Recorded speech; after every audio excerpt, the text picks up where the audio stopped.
하나님께서 오늘 우리에게 허락하시는 말씀 마가복음 13장 24절에서 37절까지 말씀입니다. 하나님의 계시의 말씀을 한 목소리로 받들어 읽겠습니다. 그때에 그 환난 후 해가 어두워지며 달이 빛을 내지 아니하며 별들이 하늘에서 떨어지며 하늘에 있는 권능들이 흔들리리라. 그때에 인자가 구름을 타고 큰 권능과 영광으로 오는 것을 사람들이 보리라.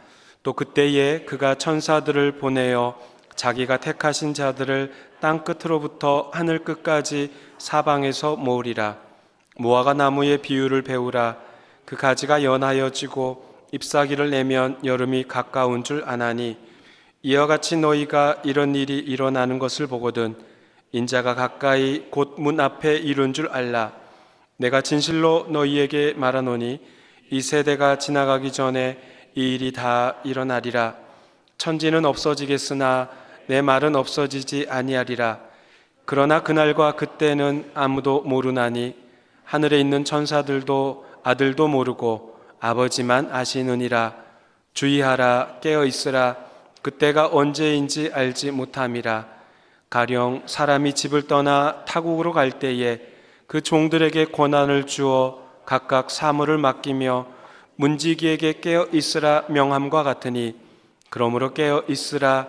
집주인이 언제 올는지 혹 저물 때 일는지 밤중 일는지 닭 울 때 일는지 새벽 일는지 너희가 알지 못함이라.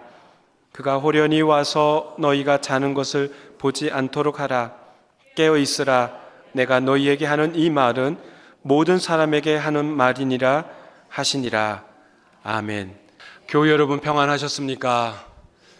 이 시간 이 자리에 참석하신 우리 모든 교우님들, 우리 주님의 크신 사랑과 은총이 함께 하시기를 간절히 소망합니다. 요즘 인터넷 영상이나 온라인 영상이나 또는 기독교 케이블 방송이나 또 라디오를 통하여서 여러 다양한 교파, 교단의 여러 교회의 목회자들의 설교를 들을 수 있습니다. 또 우리 교우들 가운데서도 그러한 좋아하는 또 설교를 또 좋아하는 그런 목회자들의 설교를 들으신 분도 있으실 텐데요. 혹시 요즘 들었던 설교 중에 제목 가운데 종말, 재림, 세상의 끝, 말세 이런 주제와 관련된 설교를 들어보신 적 있으십니까? 제가 오늘 설교를 준비하면서 몇몇 교회 아주 좀 유명하다는 교회 홈페이지에 들어가서 2월부터 5월까지 2월, 3월, 4월, 5월 약 한 4개월 정도의 그 각 교회 담임 목사의 설교 제목 가운데 종말, 재림이 들어있는지, 설령 그러한 제목이 들어있지 않는다 할지라도 설교 본문이 그와 관련된 것인지 제가 다 그 설교를 영상을 들어보진 못하니까요. 그 제목과 본문이 종말과 재림과 관련된 그런 말씀이 있는지를 조사해 봤어요. 그 분당에 우리로 교회, 우리란 이름이 들어간 교회가 두 교회가 있잖아요. 그 중에 한 교회는 3년 전부터 열왕기 하강의 설교를 하기에 어쩌면 이게 구약의 본문이다 보니까 재림과 종말이라는 단어가 나오기가 좀 어렵겠구나라는 생각은 들어요. 다른 우리로 시작하는 교회는 4개월치 쭉 영상을 보니까는 재림 종말 없어요. 강남에 있는 그 사랑으로 또 시작하는 교회 있죠. 거기도 4개월치 영상을 쭉 그 본문과 설교 제목을 봤더니 재림 종말 말세 세상의 끝 없어요. 우리 교단의 교회도 한번 봤습니다. 우리 교회 교단 예수교 장로의 통합 측에 있는 교단의 제목들도 봤는데 재림 종말 없어요. 근데 한 군데는 있어요. 영락교회는 2025년 2월 2일에 설교 누가복음 21장의 말씀을 가지고 나누는데요. 그 날이 오면이란 제목으로 말씀을 선포하였습니다. 제가 이전에 몸담았던 그 무학교회는 예외로 두었어요. 왜냐하면 그 목사님은 매일 매주일 거의 종말 예수님의 재림과 관련된 이야기를 계속 하시니까요. 그러니까 그 교회는 예외로 두고 한국교회 대부분의 교회는 종말 재림으로 관련된 주제의 설교는 없었습니다. 우리나라 교회만 찾아보지 않고요, 외국에 있는 교회도 찾아봤습니다. 미국의 LA에 이름만 대면 다 아는 그 교회도 4개월치 영상 제목 본문을 다 봤는데 재림 종말 말세 없었습니다. 독일에 있는 한인들이 가장 많이 모이는 프랑크푸르트의 한 무슨 교회라고, 그것도 4개월치의 모든 영상을 봤는데도 없어요. 싱가포르, 또 인도네시아 자카르타, 여러 많은 한인 교회들, 흔히 유명한 교회의 이름들의 제목을 봤는데 없어요.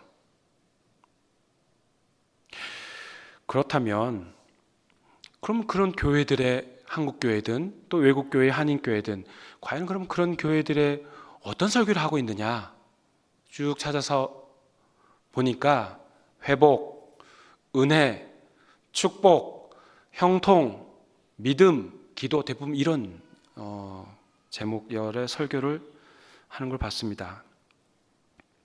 그렇다면 왜 종말과 재림과 관련된 설교는 하지 않을까요? 모르겠어요. 설교를 하지 못하는 것인지 설교를 하지 않은 것인지 왜 그럴까요? 궁금하지 않으세요? 저만 궁금합니까? 그 이유가 있어요. 이 세상이 아직 살만하기 때문에 그런 거예요. 바꿔 말씀드리면 죽음, 종말, 재림 이런 단어를 설교 단상에서 하고 있으면 듣기에 불편하다는 거예요. 해외여행 갔다 오신 분들이 한결같이 하는 말씀이 있어요. 아, 여기저기 가봤더니 우리나라가 참 좋더라. 참 우리나라 살기 좋아. 이렇게 살기 좋은 나라에 이렇게 살만하니까 종말, 재림, 죽음이란 단어를 성도들이 듣고 싶어 하지 않는 거죠. 또한 거기에 발맞춰 그런 주제 설교를 목회자들이 하지 않을 수도 있다는 겁니다. 그런데 우리 한번 솔직해 봅시다. 죽음이 안 옵니까? 개인적 종말이 안 오나요? 우주적 종말인 예수님의 재림을 주님께서 약속하지 않으셨습니까? 종말은 옵니다. 그 종말이 개인의 종말이든 우주적 종말이든 종말은 반드시 옵니다. 그런데 우리는 애써 외면하고 살아간다는 겁니다. 지난달에만 6가정 장례 집례했습니다. 예산, 의정부, 대전, 수원, 서울 그리고 아산에서 있었습니다. 우리는 항상 종말을 염두에 두고 살아야 합니다. 지난주일 말씀이 그 예루살렘 성전의 멸망과 또 예루살렘 성읍의 멸망, 종말에 대한 설교를 했습니다. 그랬더니 어느 교우께서 예배 후에 저를 가만히 귓속말로 말씀하고 가시더라고요. 목사님, 설교가 참 슬퍼요. 죽음을 생각하면 슬프지 않을 사람이 어디 있겠습니까? 함께 잘 살다가 또 함께 신앙생활 하다가 주님 부르심을 받는 이가 생기면 슬픕니다. 가슴이 아프지요. 예수 믿는 사람이 갈 곳이 있으니, 천국이 있으니 슬퍼하지 말아야 합니다라고 말하는 게 어디 있어요? 슬픈 것은 슬픈 것이죠. 애통해하며 통곡해야 하는 것이 당연한 것이죠. 함께 예배 드리던 분이 다음 주부터 그 자리에 안 계셔요. 예배 드릴 때마다 그 분이 앉았던 그 빈자리를 볼 때마다 얼마나 마음 한구석이 허전해집니까? 슬픈 것은 슬픈 건 맞습니다. 사랑하는 교회 여러분, 그리스도인이라면 종말 신앙을 품고 살아가야 합니다. 이 땅에서 예수 잘 믿고 살아가지만 경제적인 어려움과 육신의 고통으로 힘들게 사는 이들에게 참 평안의 시간이 와야 하지 않겠습니까? 그러면 이 고통과 아픔의 끝이 있어야겠지요. 그렇습니다. 종말 신앙이 고난 속에 있는 성도들을 견디게 하는 힘을 줍니다. 종말 신앙은 하나님의 백성들에게 반드시 필요한 신앙입니다. 항상 종말을 염두에 두고 살아가는 이들은 결코 자신의 삶을 함부로 살아가지 않습니다. 종말 신앙을 가슴에 품고 사는 신앙인은 천박하고 경솔하게 살아가지 않는다는 것이죠. 이 땅에서 겸손하게 살아갑니다. 하나님의 말씀 안에 겸비한 자세로 살아내려고 애쓰는 자들이 된다는 겁니다. 오늘은 제가 다른 날보다 서론을 길게 말씀드렸습니다. 그 이유가 있겠죠. 왜요? 오늘 본문 말씀도 무엇과 관련돼요? 종말과 관련돼 있습니다. 강의 설교를 하다 보니까 피해갈 수 없어요. 네. 오늘 본문 24절은 이렇게 시작합니다. 그때의 그 환난 후, 따라해 볼까요? 그때의 그 환난 후, 그때의 그 환난 후. 네. 그때는 언제를 가리키는 거예요? 우리가 수요일에 이사야 말씀으로 강의 설교를 함께 나눕니다. 어떤 한 민족을 경고하거나 또 심판할 때 어떤 단어로 그 단락을 시작합니까? 그날에. 그날이 언제예요? 하나님께서 심판하시는 날이죠. 어떤 민족에게 있어서는 그 날이 하나님의 심판의 날이 될 수 있지만 또 다른 민족에게 있어서 그 날은 하나님의 구원의 날이 되는 겁니다. 이사야 예언자가 사용하는 그 날에란 단어를 이렇게 마가복음에서 적용할 수 있게 되는 거네요. 주중에는 구약의 말씀, 주일에는 신약의 말씀을 함께 묵상하니 이 얼마나 좋습니까?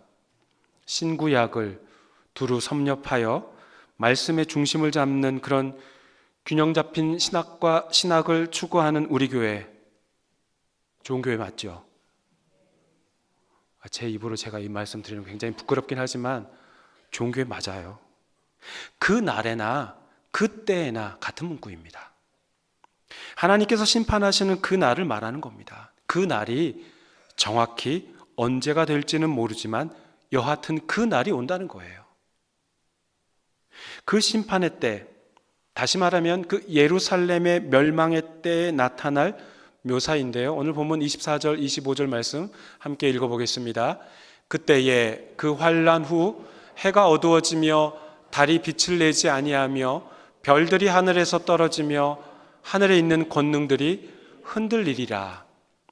해가 어두워진다. 달이 빛을 내지 아니한다. 별들이 하늘에서 떨어진다. 또 26절에서는 인자가 구름을 타고 오는 것을 사람들이 본다. 자기가 택하신 자들을 사방에서 모은다. 지금 이러한 표현이 예루살렘 멸망의 때에 실제로 일어날 것인지 알쏭달쏭할 수 있습니다.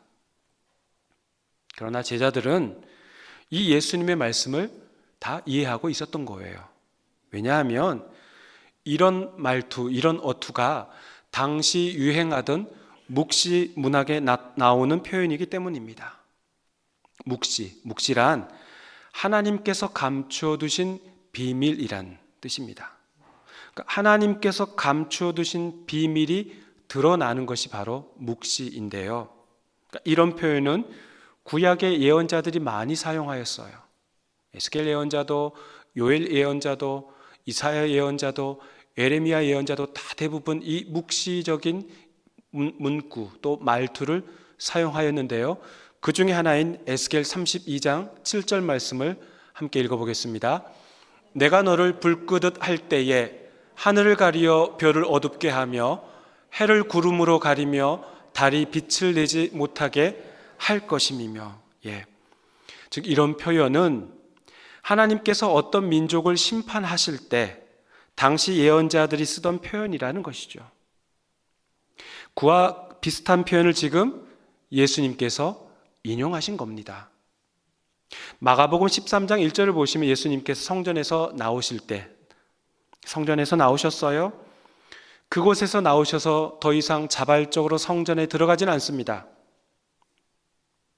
지금 제자들과 함께 감람산 맞은편에 올라가셔서 지금 성전을 바라보시면서 말씀하시고 있는 장면이 오늘 말씀이에요.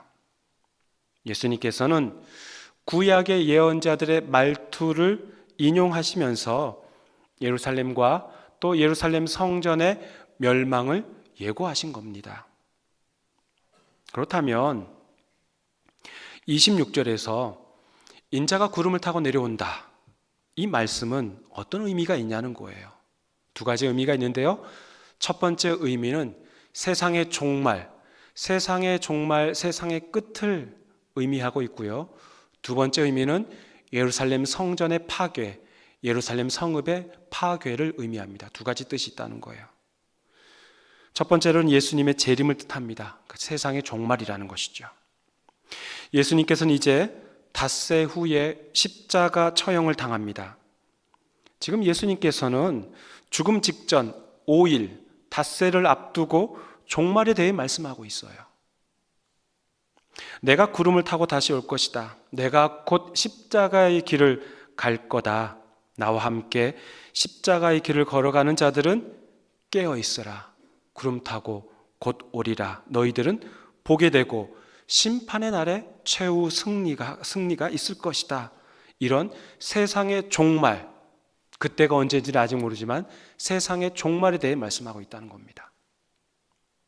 두 번째는 그 예루살렘의 멸망, 예루살렘 성전의 파괴와 관련된 그 말씀을 통해서 예고하시면서 인자가 구름을 타고 내려오신다는 건데요. 이것은 곧 성전 권력의 교체를 뜻하는 겁니다. 지난주 말씀 기억하십니까? 예수님께서 성전에서 나가셨어요. 자발적으로 이제 들어가실 일은 없습니다. 이게 무슨 뜻이란 말씀드렸죠? 성전이 성전의 제 기능을 상실했다라는 뜻이라고 그랬죠. 더 이상의 성전에 들어가지 않으신다는 것은 이제 성전과의 결별을 뜻하는 것입니다. 예루살렘 성전은 더 이상 하나님의 이름이 모셔진 곳이 아니라는 거예요. 그저 돌 위에 돌이 쌓인 건축물에 불과하다는 거죠. 화려한 건축물에 불과하다는 겁니다. 그것을 관리하는 대제사장과 서기관들은 하나님을 위한 사역을 하는 것이 아니라 자신들의 종교 기득권을 놓지 않기 위해 자신들의 종교 놀이터로 삼고 있었던 자들입니다. 성경 기득권층의 그 권력놀이는 이제 끝난 것이고, 이제 누가 진정한 성전의 주인이 된다는 말씀입니까? 누가 교회의 진정한 주인이 된다는 말씀이에요? 대답 안 하시면 끝까지 기다릴 거예요. 인자이신 예수 그리스도시라는 거죠. 쉽게 말하면 정권 교체가 일어난다는 거예요. 성전 기득권층인 대제사장과 서기관 장로들에게서 이제 누구로 그 권력이 이동된다는 거예요? 예수 그리스도시죠. 예. 감람산 맞은편에 지금 제자들과 앉으셔서 성전을 마주 바라보시면서 말씀하고 있는 장면이 오늘 말씀이에요. 이런 뜻으로 말씀하신 겁니다. 그렇습니다. 예루살렘 성전 안에서 일어난 이 추악한 모습을 가만히 두고 보지 않으시겠다는 겁니다. 이스라엘 백성은 예루살렘 성전 파괴를 그들의 역사에서 이미 경험하였어요. 그럼에도 불구하고 그들은 정신을 못 차리고 있었던 것이죠. 머지않아 예루살렘 성전은 파괴됩니다. 그렇다면 이제 성전은 완전히 사라지는 겁니까? 아니요. 방금 말씀드린 것처럼 성전 권력의 이동이 생긴다고 말씀드렸어요. 성전의 주인이 예수님이시라는 건데요. 그럼 성전이 어디 있어요?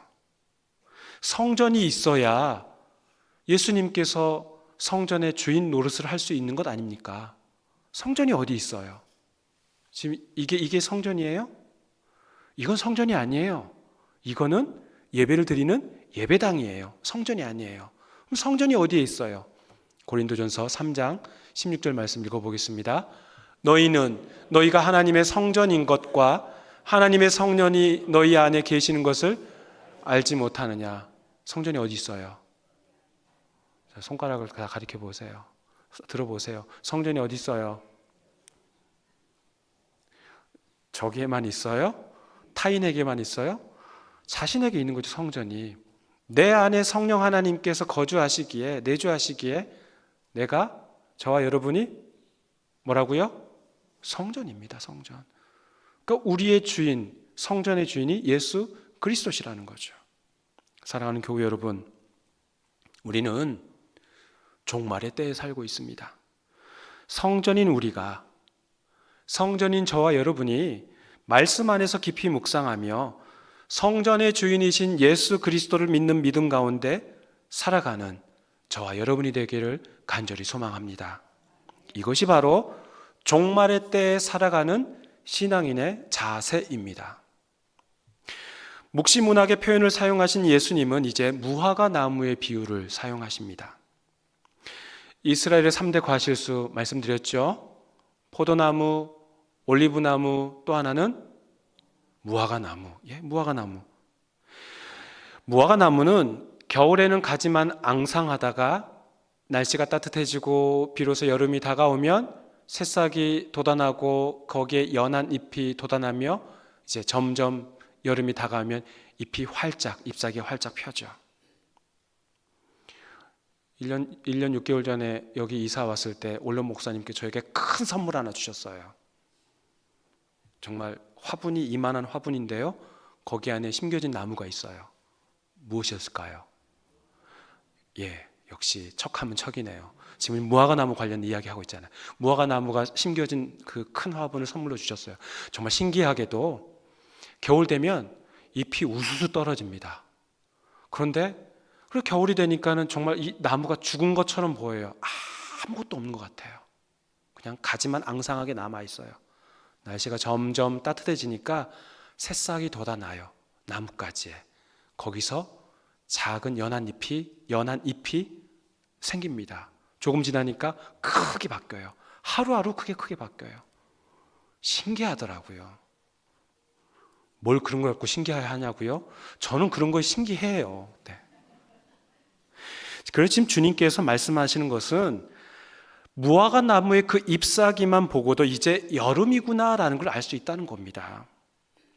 이것처럼 세상의 종말이라는 것도 아무 예고 없이 갑자기 들이닥치는 것이 아니라 여러 징후를 통해서 알 수 있다는 거예요. 이 비유의 이야기는 하나의 또 언어 유희입니다. 워드플레이, 하나의 말장난 같은 건데요. 히브리 단어로 여름이라는 단어의 발음이 카이츠이고요. 종말이라는 단어의 히브리어는 캐츠예요. 카이츠와 캐츠. 다시 말하면 무화과 나무에 달린 연한 잎사귀를 보면서 여름, 카이츠가 가까운 것만 알면 안 되고 종말, 캐츠가 가까운 것도 알아야 한다는 뜻이 담겨 있는 것이죠. 쉽게 말하면 뭐예요? 종말을 염두에 두고 살아라 라는 거예요. 종말을 염두에 두고 살아라. 바로 너희들 가까이에 뭐가 있다는 거예요? 종말이 있다는 거예요. 종말. 여러분께 여쭤보겠습니다. 그런데 우리는 종말에 관심을 두고 살아요? 그렇지 않아요? 종말에 관심을 두지 않아요. 종말에 관심을 두지 않고 살고 있다는 거예요. 이렇게까지 예수님께서 말씀하시는데도 우리는 또는 제자들도 별 관심을 두고 살지 않다는 겁니다. 이 땅에 하나님의 나라가 가까이 왔다라고 예수님께서 선포하셨는데도 우리는 하나님의 나라가 이 땅에 이루어지지 않은 것처럼 살아가고 있다는 겁니다. 하나님의 나라가 이 땅에 이미 왔습니다. 그러나 아직 완성된 것은 아닙니다. 언제 완성돼요? 종말의 때에 완성이 되는 거예요. 그때는 개인의 종말이든 우주적 종말이든 그 종말의 때에 하나님 나라가 이 땅에 완성이 되는 거예요. 문제는 우리가 그런 종말의 때가 오지 않을 것처럼 살아간다는 거예요. 예수를 믿지 않는 사람들은 차치하고서라도 신앙인들조차 예수님이 다시 오지 않을 것처럼 살아간다는 게 문제입니다. 게다가 우주적 종말은 물론이거니와, 그러니까 예수님의 재림은 물론이거니와 개인의 종말, 죽음도 오지 않을 것처럼 살아가는 게 우리네 인생이라는 거예요. 잊지 마십시다. 종말의 때는 반드시 와요, 안 와요? 와요. 그렇다면 종말의 때를 염두에 두고 살려면 어떻게 해야 하냐는 것이죠. 어떻게? 우리 마가복음 13장 33절 말씀 읽어보겠습니다. 주의하라, 깨어있으라, 그때가 언제인지 알지 못함이라. 따라해 보겠습니다. 주의하라, 깨어있으라. 주의하라, 깨어있으라. 네, 주의를 기울여 깨어 있어야 합니다. 33절 앞절에 나오던 32절에 종말이 언제인지는 아무도 몰라요. 누구만 아셔요? 하나님 아버지만 아셔요. 그렇다면 우리는, 저와 여러분은 그때가 언제인지에 관심을 두지 말고 우리 삶을 어떻게 살 것인지에 초점을 맞추고 살아가야 한다는 것이죠. 그 날이 언제인지에 관심을 두는 것이 아니라 그 날이 올 때까지 어떻게 사느냐가 중요하다는 겁니다. 깨어있으라고 말씀하시면서 예수님께서 재미있는 이야기 하나 들려주셔요. 참 우리 예수님은 이야기꾼이세요. 이야기꾼. 주인이 있는데, 한 사람이 있는데 타국으로 갈 일이 있었나 봅니다. 가기 전에 종들을 다 불러 모아놓고 권한을 하나씩 주면서 뭐라고 주인이 명령해요? 깨어있으라. 깨어있으라. 언제 올지 모르지만 꼭 돌아온다는 거예요. 여러분이 종이라면 어떤 생각을 하시겠습니까? 참, 주인 가시기 전에 내가 언제쯤 돌아올 거야 라고 정확한 날짜는, 구체적인 날짜, 정확한 날짜는 딱 찍어주진 않더라도 내가 언제쯤 8월쯤 해서 돌아올 거야 라고 말씀해 주시면 참 얼마나 좋을까, 그렇게 생각이 드십니까? 그럼 제가 여쭤보겠습니다. 주인이 언제 돌아오는지 알려주면 뭐가 좋아요? 종들은 뭐가 좋아요? 주인이 돌아올 그때에만 열심히 일하면 되니까 그게 좋아요? 주인이 종에게 권한을 주었는데 과연 그때에만 일해서 그 일을 다 할 수 있겠습니까? 우리 초등학생들은 방학을 참 좋아합니다. 그러나 방학 숙제는 참 싫어합니다. 한참 피둥피둥 놀기만 하다가 개학날이 다가오면 그때서야 뭘 해요? 밀린 방학 숙제를 하죠. 네. 요즘 아이들은, 초등학교 아이들은 방학 숙제 중에 일기 쓰기가 있는지는 모르겠지만 저는 그랬어요. 저 때는 방학에 이제 밀린 일기를 쓰는 거죠. 몇 월 며칠 날씨 흐림, 오늘은 참 지겨웠다, 내일은 즐거웠으면 참 좋겠다, 끝. 몇 월 며칠 날씨 흐림, 오늘은 참 좋은 날이다. 왜냐하면 할아버지가 오셔서 용돈을 주셨기 때문이다. 다음 주에는 외할머니가 오시면 참 좋겠다. 또 용돈을 받을 수 있기 때문이다. 몇 월 며칠 날씨 비, 하루 종일 비가 왔다. 정말 재미없었다. 끝. 이렇게 쓰다 보면 날짜와 요일이 막 이제 틀린 거예요. 이런 엉터리 일기 숙제를 써갈 겁니까? 언제 오는지 알 수 있다면 이런 식으로 영양가 없는 밀린 숙제 하시렵니까? 참된 신앙인의 자세가 아니죠. 주인이 언제 올지 알 수 없어도 늘 주인이 있는 것처럼 살면 됩니다. 깨어 있으라. 바로 그거죠. 어떻게 사느냐, 어떻게 살아왔느냐, 어떻게 생활해 왔느냐, 앞으로 또 어떻게 살 것이냐, 늘 살아왔던 것처럼, 늘 맡겨주신 것에 일해왔던 것처럼, 늘 지금까지 해왔던 것처럼 늘 묵상하고 기도하며 말씀대로 살아내려고 부단히 애쓰면 되는 것이죠. 몇 주 후에 나눌 말씀이지만 예수님께서 겟세마네 동산에 제자들과 함께 가시죠. 예수님께서 제자들에게 다음과 같이 말씀하십니다. 마가복음 14장 34절 읽어보죠. 말씀하시되 내 마음이 심히 고민하여 죽게 되었으니 너희는 여기 머물러 깨어 있으라 하시고, 이 말씀을 하시고 주님께서는 주님께서는 가셔서 기도하셨죠. 기도하시다가 돌아와 보시니 뭘 봤어요? 제자들이 눈을 부릅뜨고 깨어 있었어요? 아니요, 자고 있었어요. 오늘 말씀을 읽는 1차 독자인, 우리는 2차 독자고요. 1차 독자인 로마 그리스도 공동체, 그 로마 그리스도 공동체는 어떤 감정을 가졌을까요? 고대 로마의 역사가 타키투스의 기록에 따르면 로마 신앙 공동체는 네로 황제의 박해로 인해 서로를 배신하였습니다. 잔혹한 고문으로 배교자가 늘었던 것이죠. 이들은 깊은 영적 침체에 빠졌습니다. 이때 오늘 말씀을 읽으면서 그들은 자기 성찰의 기회로 삼지 않았겠습니까? 깨어 있어야 한다. 깨어 있지 않으면 예수께서 십자가에 달리셨을 때 깨어 있지 않은 제자들은 다 도망가 버렸구나. 비록 핍박과 박해로 말로 닿을 수 없는 고통이 닥치더라도 깨어 있어야 한다. 오늘 이 말씀을 통해 영적으로 깨어 있지 못한 제자들의 태도를 보고 그들은 반면교사로 삼지 않았을까요? 비록 로마 제국이 박해를 하더라도 끝까지 깨어 있어야 한다. 비록 신앙 공동체 구성원이 나를 밀고 한다 할지라도 끝까지 깨어 있어야 한다. 이러한 마음가짐으로 하루하루 버텨가지 않았겠습니까?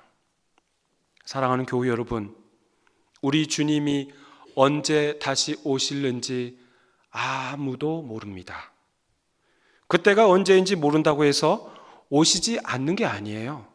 분명히 다시 오십니다. 우리 신앙인의 할 일은 그저 자신의 자리를 지키며 깨어 있어야 하는 것이죠. 성도는 성도다움이 필요합니다. 일주일에 한 번 예배 드리는 것이 성도다움이 아닙니다. 예배당에서 은혜 받은 것으로 할렐루야 아멘 너무나 은혜 받았어 라고 이야기하고 목사님 감사합니다 라고 문 밖으로 딱 나가서 교회 문 밖으로 나가자마자 그 은혜를 싹 흘려보내는 것이 성도다움이 아니에요. 성도다움이란 받은 은혜를 아직까지 예수를 알지 못하는 자들에게 그 은혜를 흘려보내고 자신의 삶의 자리에서 깨어서 그 말씀대로 살아내는 것이 바로 성도다움이죠. 사랑하는 교우 여러분, 이 땅을 밟고 살아가지만 힘과 크기와 규모를 자랑하는 세상의 가치관에 휘둘려 살아가는 것이 아니라 자기 십자가를 지고 나를 따르라는 그 예수 그리스도의 말씀 안에 살아가야 합니다. 그렇습니다. 주님 뵙는 날은, 주님 뵈올 날은 곧 옵니다. 아직 멀었어요. 아니요, 곧 와요. 신랑 신부 오늘 두 커플 왔는데 미안해요. 곧 와요. 정말이에요. 그날이 올 때 살아온 인생을 탄식하며 마감하는 것이 아니라 최선을 다해 살았구나, 알차고 보람된 삶을 살았구나라고 간증할 사람들이 바로 저와 여러분이죠.